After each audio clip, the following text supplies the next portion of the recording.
जय श्री राम। बरसात का मौसम है, सावन का महीना है, विश्व पर्यावरण दिवस और ढेर सारे हमने दिवस मनाए ये बताने के लिए कि हम प्रकृति से कितना प्यार करते हैं, पर्यावरण हमारे लिए कितना ज़रूरी है। और अभी हम रक्षाबंधन भी मनाने जा रहे हैं, लेकिन इस बार हम रक्षाबंधन इस तरह मनाएंगे कि वो एक ऐसा बंधन होगा जो हमें अपने पर्यावरण से बांधेगा, हमें पर्यावरण से एक करेगा, पेड़ पौधों से हमारा बंधन बांधेगा। इस तरह का रक्षाबंधन हम मनाएंगे। लाइव आ जाइए। मैं खाद बनाती हूँ, मैंने आपको बताया था।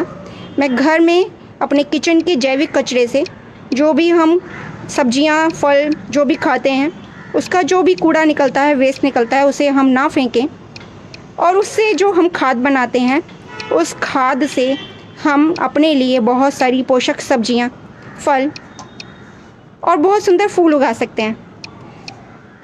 अब क्योंकि जुलाई में खाद बन जाती है, इससे 4 महीने पहले मैं रख देती हूँ बनाने के लिए। देखिए, इन बाल्टियों में मैं सारा कूड़ा इकट्ठा करती गई थी। मैंने कोई स्पेशल इसके लिए कोई बर्तन नहीं ख़रीदा, कोई इसके लिए कोई स्पेशल इंस्ट्रूमेंट नहीं ख़रीदा।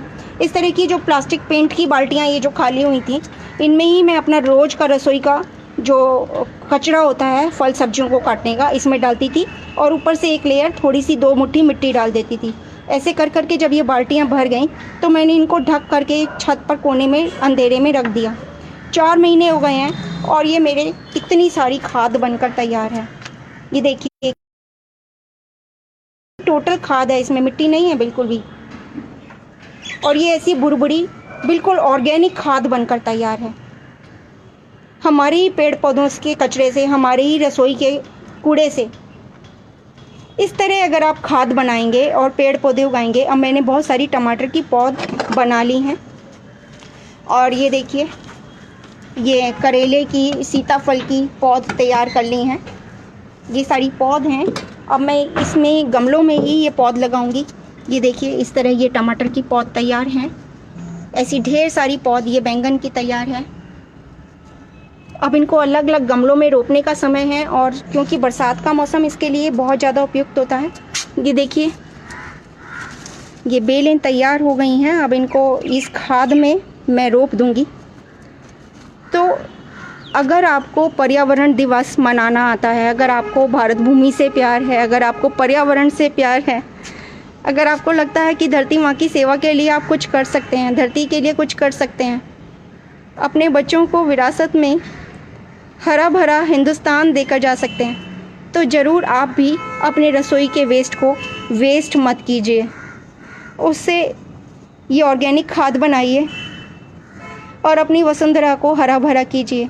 इस तरह पौधे उगाइए, अपने घर को महकाइए, हरा भरा बनाइए और कुछ पौधे लोगों को बांटिए भी। मैं बहुत सारे पौधे बांटती हूँ, किसी को चाहिए तो। ये देखिए, सदाबहार की इतनी सारी पौध हैं, ये आसानी से लग जाएंगी। ढेर पौध हैं और सब्जियों के पौध बना रखी हैं बहुत सारी।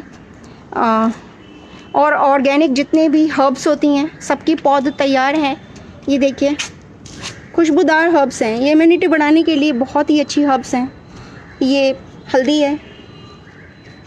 इस तरह की हर्ब्स, पौधे, सब्जियां ज़रूर उगाइए अपने घर में और इन्हीं गमलों में मैं लगाऊंगी। यही जो पुराने गमले, कोई गमले नए ख़रीदे हैं मैंने, और ये जो ऑर्गेनिक खाद मेरी तैयार हुई है, सिर्फ इसी खाद में 1-2 गमलों की ये जो खाली पड़े थे इनकी मिट्टियाँ मिला लूँगी और इसके साथ ये खाद देखिए कितनी भुरभुरी खाद बनी है।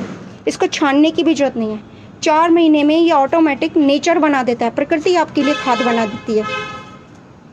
तो इस तरह प्रकृति की सेवा कीजिए, पेड़ पौधों की सेवा कीजिए, पेड़ पौधे लगाइए और इस साल रक्षाबंधन को पर्यावरण बंधु दिवस के नाम से मनाइए।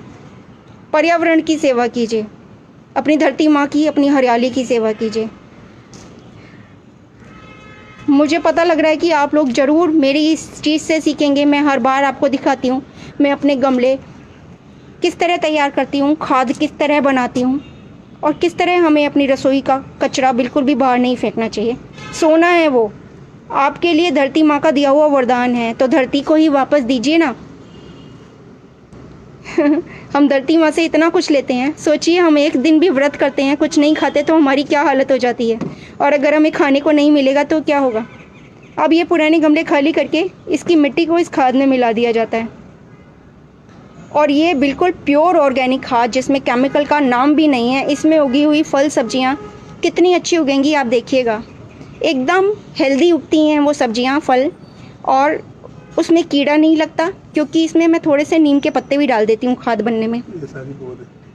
और ये देखिए ये सीताफल की पौध हैं जो घर में ही सीताफल के बीज लगाकर तैयार करी हैं। करेले की पौध हैं, बीन्स की पौध हैं, लहसुन प्याज की पौध भी इसी लगा रखी हैं, और ये अजवाइन की हैं, हल्दी की हैं, अरबी की हैं, आलू की हैं। तो ये सारी सब्जियां आप आराम से गमलों में उगा सकते हैं, और ये बरसातों में ही 3 महीने के अंदर ही आपको उगकर आपको किचन में आपके काम आएंगी। और ऑर्गेनिक सब्जियां आप खाएंगे। बैंगन है, टमाटर की बहुत सारी पौध हैं।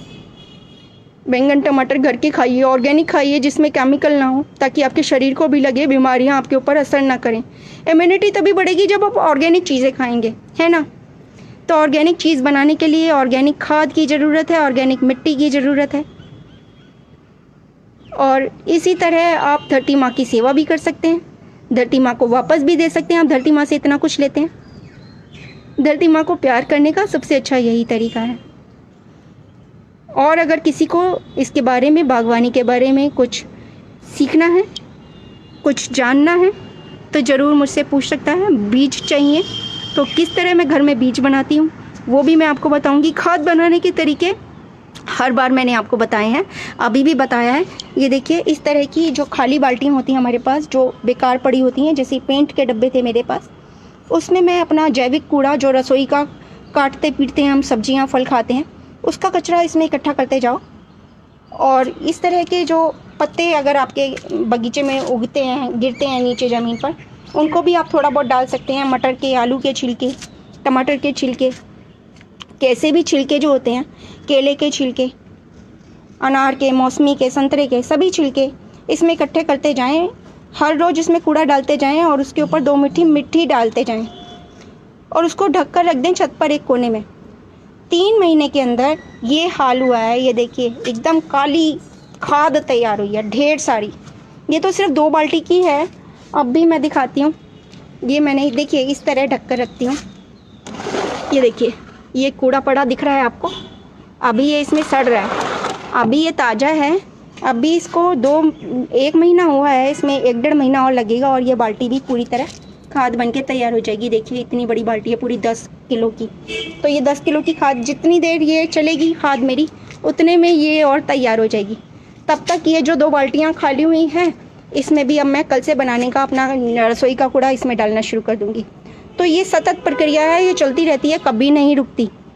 जिस तरह हम अपना भोजन करना कभी नहीं छोड़ते, उसी तरह हम प्रकृति को भी कभी नहीं छोड़ना चाहिए, नहीं तो प्रकृति हमें छोड़ देगी। जितनी प्रकृति को हमारी ज़रूरत है, हमें उससे ज़्यादा ज़रूरत है कि नहीं। भारत माँ की जय तभी बोलिएगा जब आप भारत माँ को प्यार करें, जब आप धरती माँ को प्यार करें, उसको कुछ जो उससे लिया है वो वापस दें। जय माँ भारती, वंदे मातरम, भारत माता की जय। इससे ज़रूर आपने कुछ सीखा होगा, और अगर कुछ